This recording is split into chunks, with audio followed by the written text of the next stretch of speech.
কৃষ্ণ গুরুদেব মহেশ্বর গুরুদেব পরম ব্রহ্ম তস্मै শ্রী গুরুবে নমঃ। অখণ্ড মণ্ডলাকারং ব্যক্তং যেন চরাচরং তৎপদং দর্শিতং যেন তস্मै শ্রী গুরুবে নমঃ। অজ্ঞানতিমিরান্ধস্য জ্ঞানাঞ্জন শলাকয়া চক্ষুর্মিলিতং যেন তস্मै শ্রী গুরুবে নমঃ। মন্নাথ শ্রী জগন্নাথ মদ্গুরু শ্রী জগৎগুরু মম আত্মা সর্বভূতাত্মা তস্मै শ্রী গুরুবে নমঃ। ধ্যানমূলং গুরুর মূর্তি পূজামূলং গুরুর পদ মন্ত্রমূলং গুরু বাক্য মুখ্যমূলং গুরু কৃপা। হে কৃষ্ণ করুণা সিন্ধু দীনবন্ধু জগৎপতি গোপেশ গোপিকা কান্ত রাধা কান্ত নমস্তুতে। তপ্ত কাঞ্চন গৌরাঙ্গী রাধে বৃন্দাবনেশ্বরী বৃষভানুসুতং দেবী প্রণমামি হরিপ্রিয়ে।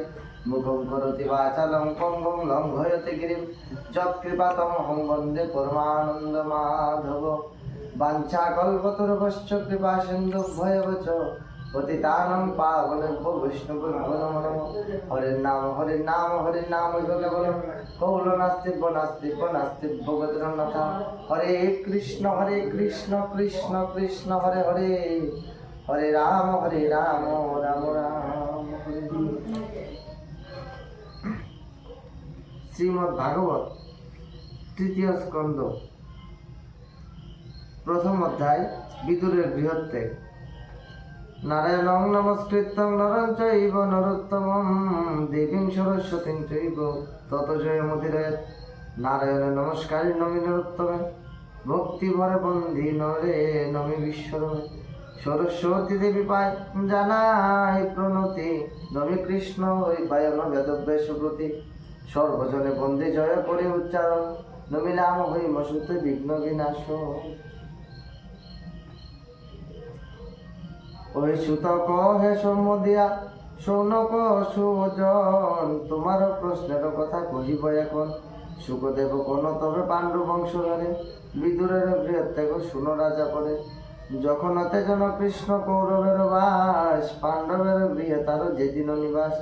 সেই দিন মহামতি বিদুর সুধীর কৌরবের বৃহত্যাগ করিলেন স্থির।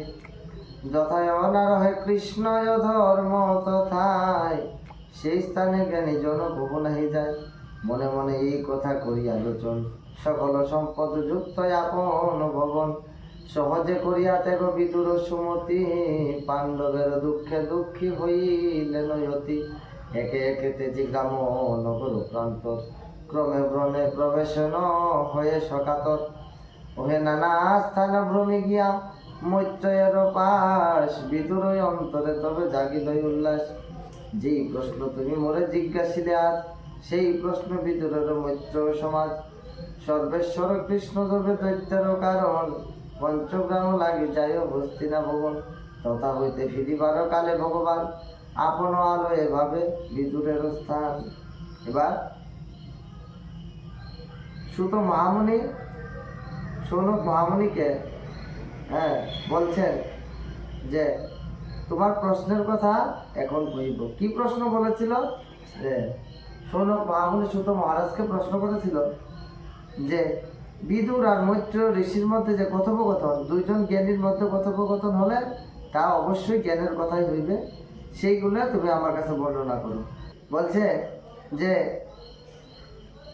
যখন তেজন্য কৃষ্ণ কৌরবের বাস পাণ্ডবের গৃহে তার যেদিন নিবাস। যখন কৌরবের বাসা ত্যাগ করে অর্থাৎ হস্তিনাপুরের রাজবাড়ি ত্যাগ করে যখন পাণ্ডবদের সাথে ছিলেন সেই দিন মহামতি বিদুর স্থির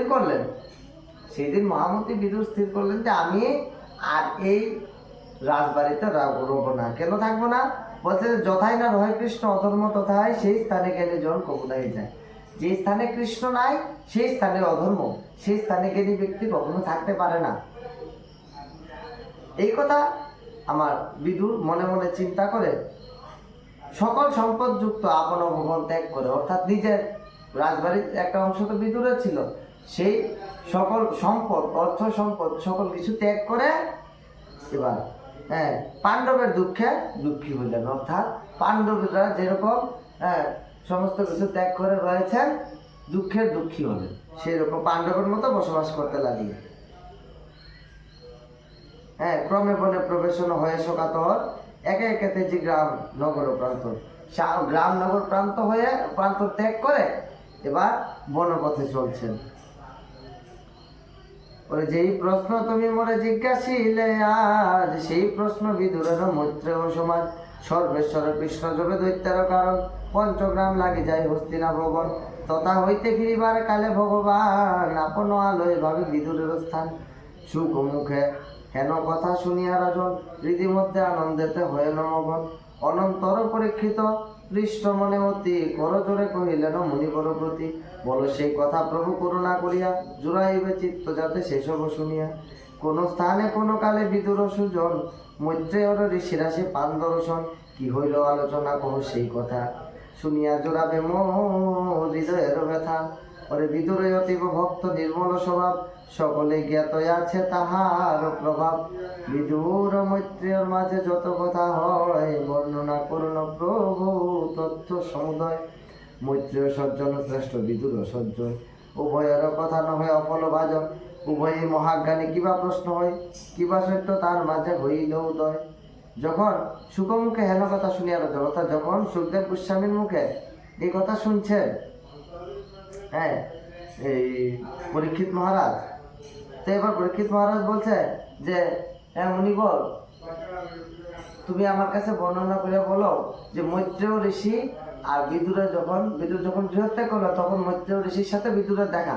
এখন মৈত্রেয় ঋষি আর বিদুরের মধ্যে যা কথোপকথন হয়েছে তা তুমি আমার কাছে বর্ণনা করে বলো। আর যদি না বলো তাইলে আমি সে সকল কিছু তো জানতে পারবো না।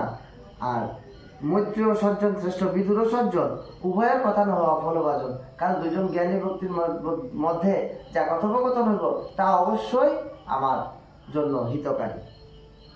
ওরে বিদুর মৈত্রেয় কথা যত সাধুজন, পুণ্যবাণী বলি সদা করেন পূজন। রাজারও প্রার্থনা শুনি সুকত বোধন, কহিলেন শুনো রাজা সেই বিবরণ। সুখ কন শোনো শোনো পাণ্ডু মহাবীর, বিদুরের গৃহত্যাগ হইয়া সুস্থির। তব বংশপূর্ব কথা শোনো রাজন, ইহাইতে পাইবে জ্ঞান আধ্যাত্ম কথন। বলছে বিদুর মৈত্রেয় কথা শোনো সাধুজন। বিদুর আর মৈত্রেয়র মধ্যে যে কথোপকথন হচ্ছে সেই কথোপকথনগুলা তুমি শুনো, তোমরা সবাই শুনো। রাজার প্রার্থনা শুনি সুকত বোধন।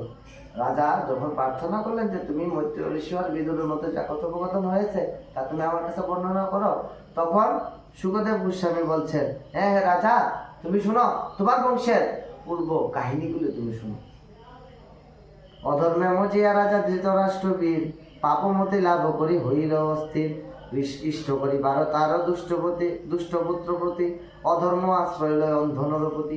অধর্মে মজিয়া অর্থাৎ ধৃতরাষ্ট্র, মহারাজা ধৃতরাষ্ট্র অধর্মে মজে ইষ্ট করিবার তোর দুষ্টপুত্র প্রতি। তার দুষ্টপুত্র দুর্যোধন, দুঃশাসন এবং শত ভাই তার দুষ্টপুত্রদের প্রতি ইষ্ট করবার জন্য তিনি অধর্মে মজ্জা দিতেন।